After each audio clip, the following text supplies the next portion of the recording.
Lay off of that dang low E string all the time for rooting out your scale patterns. You got 5 other strings that are perfectly good for the same thing, and I'm going to show you how to do it with this scorching lick.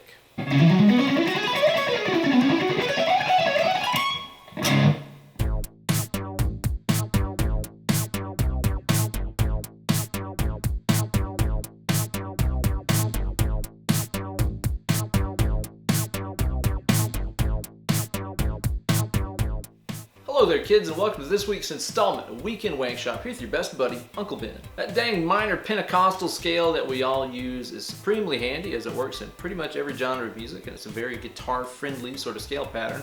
But the problem that most players have is that they only know how to root it off of the low E string. Problem is, for a lot of guitar players, that means that playing in the key of A minor is playing in the key of fret 5 or maybe even fret 17 if you're feeling really adventurous.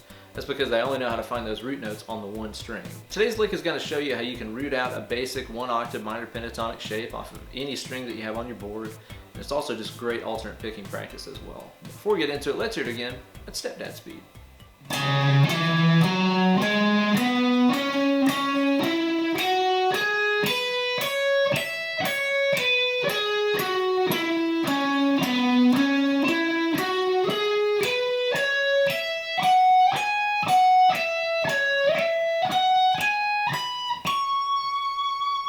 And as always, you guys can find a full tab for this week's lesson over on my Instagram page. Be sure to follow me over at Eller Guitars. Find the tab for this week's lick, learn how to play it, then upload a video of yourself shredding through it along with the hashtag WeekendWankshop. Okay, today's lick uses the C# minor pentatonic scale, which, like I mentioned in the intro, to a lot of guitar players, that means the key of fret number 9, as that's where we can root out that C# note on the low E string. You probably already know the familiar, 912, 911, 911, 911, 912, 912 shape that we all use all the time. But the thing about it is that scale doesn't just exist right there at the 9th fret. In reality, if you know where to find some other C# notes on your other strings, you can start the scale off from any of those too. So let's start with something familiar and expand on it before we get into the lick right here. So, again, if you're using the standard old minor pentatonic shape, then on the bottom 3 strings, you're going to play this, right? It's kind of that 912, 911, 911 kind of box. That's a 1 octave minor pentatonic scale. Now the thing about that is I can find any other C# note and use that exact same scale pattern. So for example, today's lick starts off at the 4th fret A string. That's a C# note, just the same as this one is. You can, on this particular set of strings, use that exact same scale shape. Just started off from the 4 on the A string. And now I have another position that I can use. It's the same notes.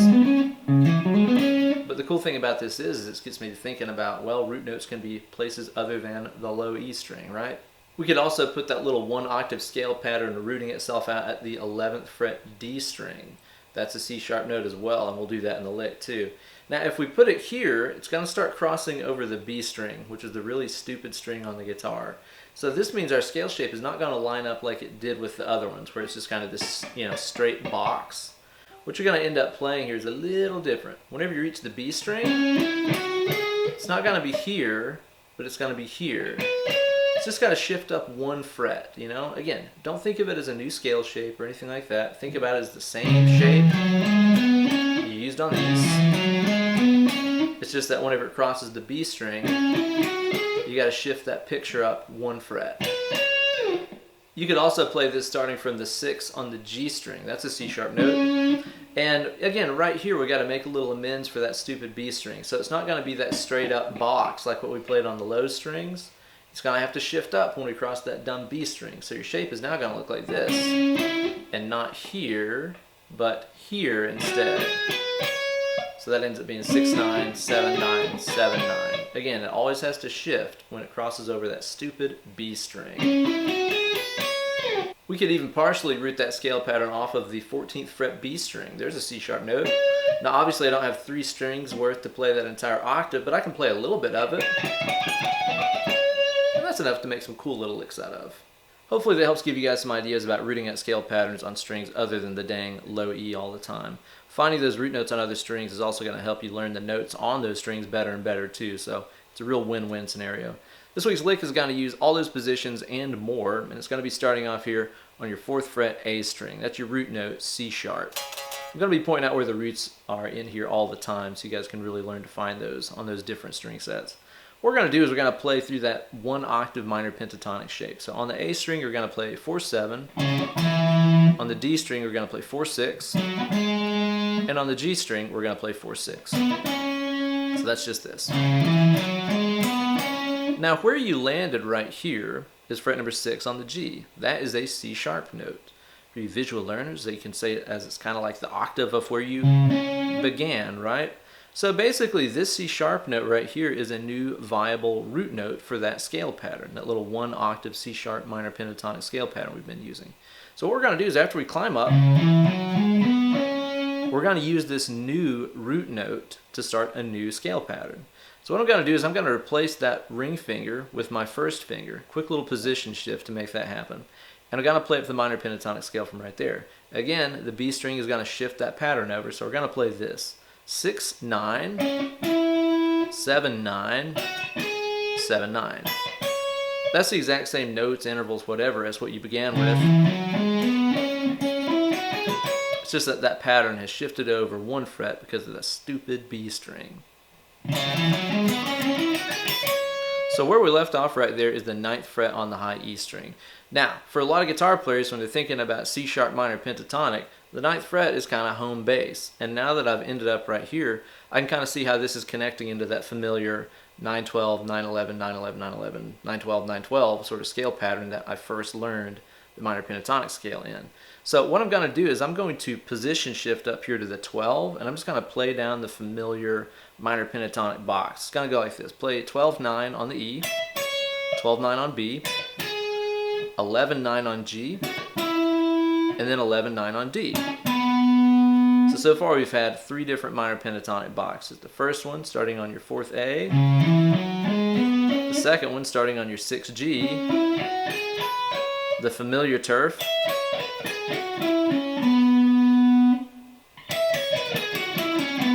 now when you play it down that C sharp minor pentatonic scale, you passed up another root note, which means a new place to start that 1 octave scale pattern. On the 11th fret D string, there's your C sharp note. Again, a new root note that we can restart this scale pattern from, which is what we're going to do. So after we play down those 4 strings here in the 9th position, what I'm going to do is with my 1st finger, I'm going to move up here to the 11th on the D and start off again, another minor pentatonic scale from right there. It's going to go like this. 11-14, 11-13. Again, here's the dumb B string where you got to shift up a fret, right? 12-14. And then I'm also going to play 12-14 on the high E.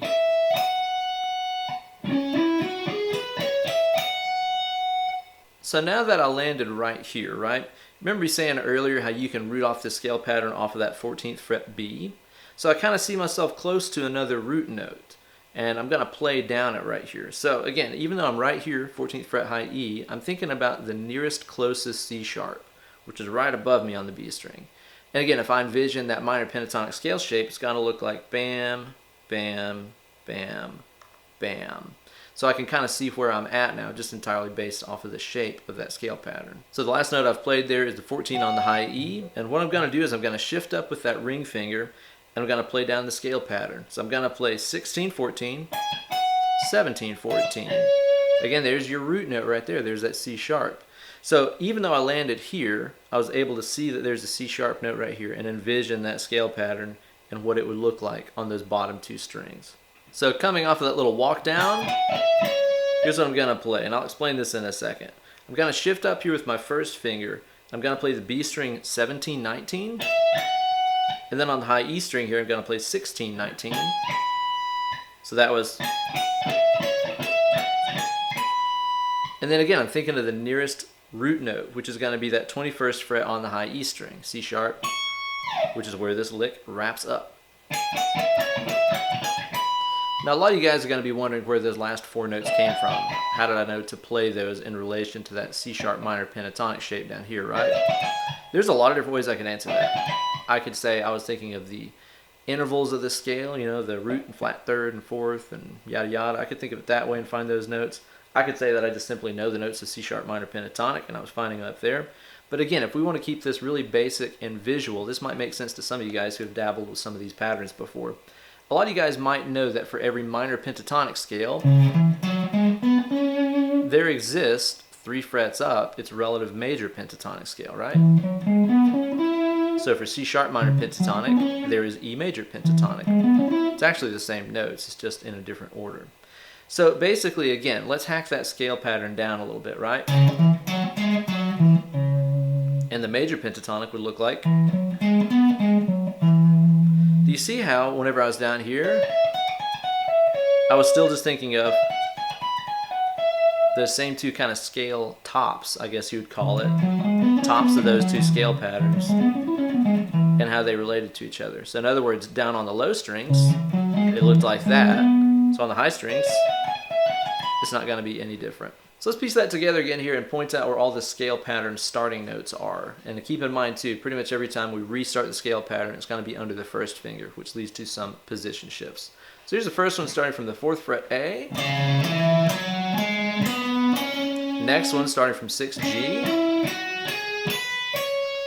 The next one you could kind of envision in that low E 9th fret starting point, familiar big old box. Next one's going to start from that 11th fret D. Next one we're thinking about that 14th B, relative major, and back to root. Okay, I want to talk a little bit about the right hand here before we wrap up. If you are a downward pick slanting player, this will be kind of a breeze to do as long as you start off on a downstroke. All of the string changes in this lick take place after upstrokes. All the string changing is always after an up whenever you group the notes together like I did for this lick. So if you are a downward pick slanting player naturally, where your downstroke kind of goes into the strings and your upstroke kind of pops out of the strings like that, this should be a breeze. If you're more of an upward pick slanting player, somebody that picks like this, where your downstrokes kind of go out and away from the strings and your upstrokes kind of go towards the body of the guitar, you could actually play this starting with an upstroke and go up, down the entire way through and find it probably pretty easy to do. If you're unfamiliar with what I'm talking about pick slanting and all that jazz, you owe it to yourself to check out Troy Grady's amazing Cracking the Code series here on YouTube. It's all about the picking strategies of the stars.